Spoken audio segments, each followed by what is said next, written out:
Hey, welcome back. So today we're gonna do a walk around and a detailed, in-depth kind of tour of the truck. So let's start the truck up. Then let's back it out so we can film all the nice weather.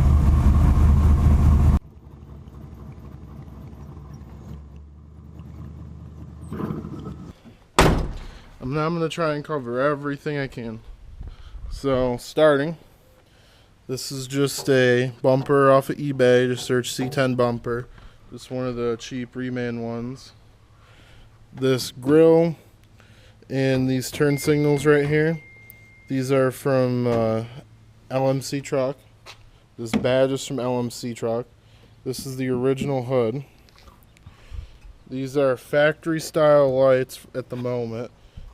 I ordered some LED ones and they came, but that's a whole nother video. It's a nightmare with those. I'll explain why in one of my next videos. That's a whole separate video. So now going under the hood here, we got the factory hood with a brace in it because they like to kind of jiggle around at highway speed. So I had a brace put in this by the guy that did the body work. Me and my dad did everything on this truck except for the body work.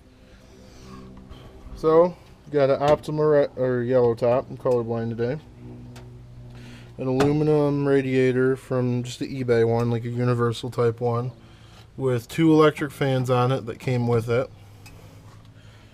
And then of course we got our 5.3 right here with just a universal 4-inch cold air intake for a Chevy truck on Amazon that I cut in half and put a mass airflow sensor in the middle. Pretty fancy stuff, I know. And then we've got a Trailblazer SS intake on here with factory Trailblazer SS injectors, a 90mm eBay generic throttle body, all the front drive stuff on the motors completely stock serpentine belt, stock everything. No clue where the radiator hoses came from, I forget now. I just matched up a random one in the back of the parts store. And then we've got the dipstick here, which goes to a GM Performance hot rod oil pan to clear the ground. These are 1 7/8" headers from Speed Engineering on eBay. The recurring theme you're going to see with this truck is a lot of eBay stuff, which you can thank Sloppy Mechanics for that.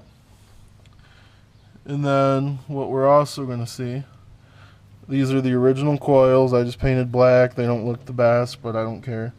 These are MSD wires, which I'm not really a big fan of MSD, but they're the ones that are recommended to clear these headers. Then these are just eBay kind of shields, because when you get ripped off and spend 50 bucks for wires, you want to make sure they don't melt. So that's that. Coming over here, same thing of course. Oh, and this is a PSI Conversions wiring harness. I do need to clean up some of this wiring a little bit. It's kind of messy. It's just kind of laid out on here. I could probably hide this down in here and get this up behind here and, you know, whatever.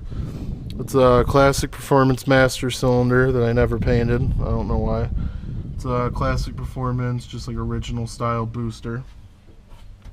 Universal overflow from like eBay, which I don't really like. I'll probably get something else for the coolant overflow eventually. The fan wiring down there looking kind of ghetto. So now that's under the hood. Oh, and I guess we'll go into the motor. It's got a cam in it that I put in it. It's, if you Google like 525 lift LS cam, it comes right up on Jags. It comes with the blue GM springs. I can find a link to it if any of you guys want it. Just let me know. Oh, and right here, this is a Volkswagen Jetta coolant flange for like a 99 to 2005 Jetta, like a Mark IV, and I think like a B6 Audi S4 has the same one going into the factory style steam vent. That eliminates that issue without drilling and tapping the water pump. This is like a $10 part right here.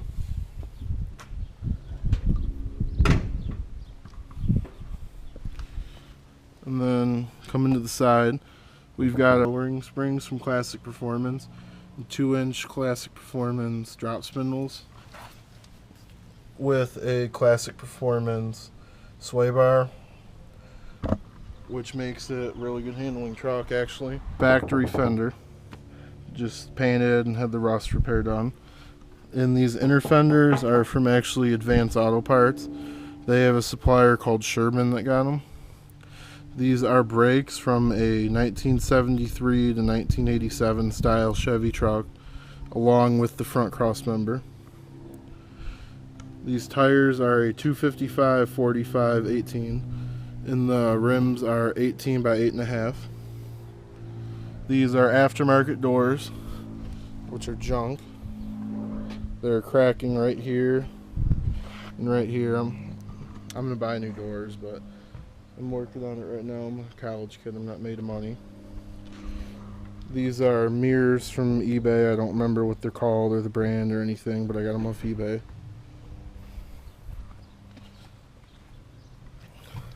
These are original bedsides that have just been painted and had rust repaired on.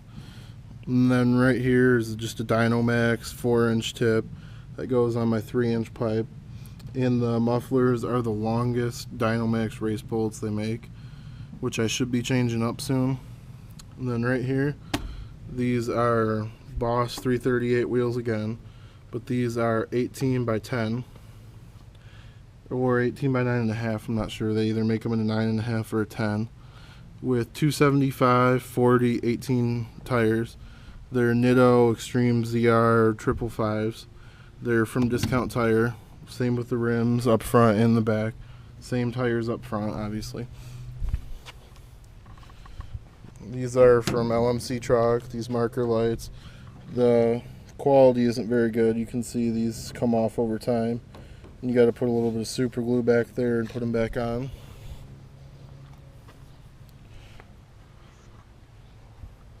This is an original bed floor that's had rust repaired on, and then it's got a clear bed liner type stuff on it just to kind of hide some of the imperfections, and I still do put some stuff in here. These are reproduction inner fenders. These are also from Advanced Auto Parts from Sherman. And then my fuel filler is right here.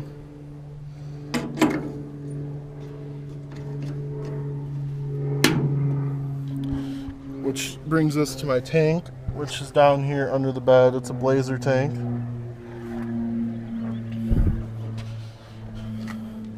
And then my rear suspension is the factory leaf springs, but it's flipped and the axle is now on top of the leaf spring versus the other way around.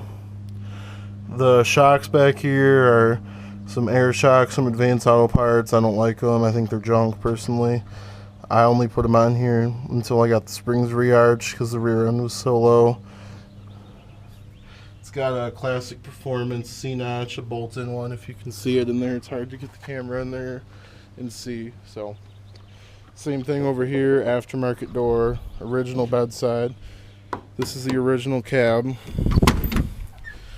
I had cab corners done in it and the rockers done. Now the interior is what I'm going to be redoing this summer. This is a factory gauge cluster.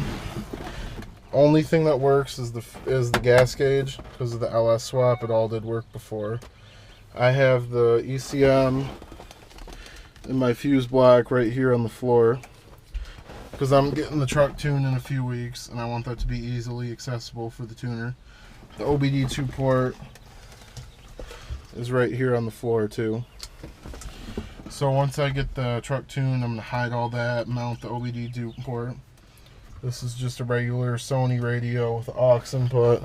The speakers are behind the seats, you can't see them.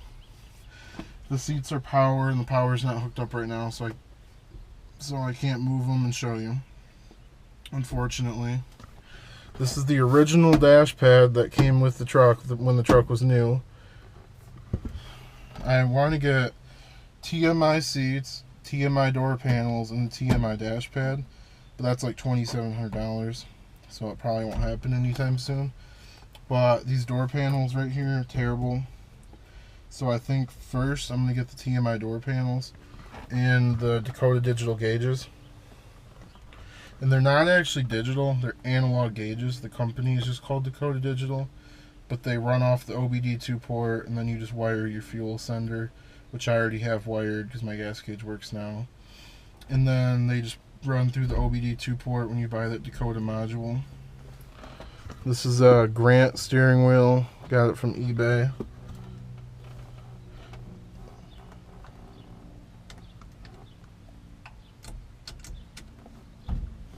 It's a tilt column. Let's see if I can do this and hold the camera. Here, I'll do it this way. We'll move the camera with the wheel. There we go. See, this is a tilt column. This column is actually from, the column's from eBay. It's all chrome. It's kind of gangster style, but I prefer the chrome to the black painted ones. I think the paint gets chipped off and stuff like that. But these seats are out of a Buick Park Avenue. I don't like them personally, but they were cheap and they worked for the time being. But I want to get the TMI seats. If you don't know what I'm talking about when I say TMI, just Google like TMI interiors and they'll come up. And the transmission, that's what I was forgetting. It's a 4L60E, which is essentially a time bomb, I know. And then it's completely stock 4L60E. And then the torque converter is a Circle D 3200 stall with lockup. And that's made it's my 5.3, of course. It's the original 4L60 that came with my 5.3. I was told it had like 85,000 miles on it. Don't know if that's true or not. I mean, you never know with Craigslist people. So I don't know how long it'll last. I know the 5.3 will last forever. I tore it down. It looked awesome inside. That's when I did the cam and I did the valve springs and the headers and the Trailblazer intake and all that stuff. So stay tuned, I guess. You might see me post a video one day saying my transmission broke, and I won't really be mad if it does. I'm pushing probably 100 more horsepower than a 5.3 originally had through a stock transmission with really wide sticky tires, so they do hook. Oh yeah, I forgot about that. The rear end's a 12 bolt 373. It's the stock rear end. I converted it to 5 lug by changing the axle shafts. My eventual plans for the truck are coil springs in the rear. There's a classic performance kit, and then leave the front stock how it is for now and add a rack and pinion. But I kind of want to do the interior first, so let me know what you think and let me know if you have any questions. And also let me know what videos you want to see from the truck. I've been kind of limited on them because it's not tuned right now. So I haven't been able to do like highway stuff much, or like polls or racing people, just because it's not tuned right. It breaks up and feels like it has 200 horsepower, so that will come in the future. But I just want to thank you, tell you to have a good day. Thank you for watching.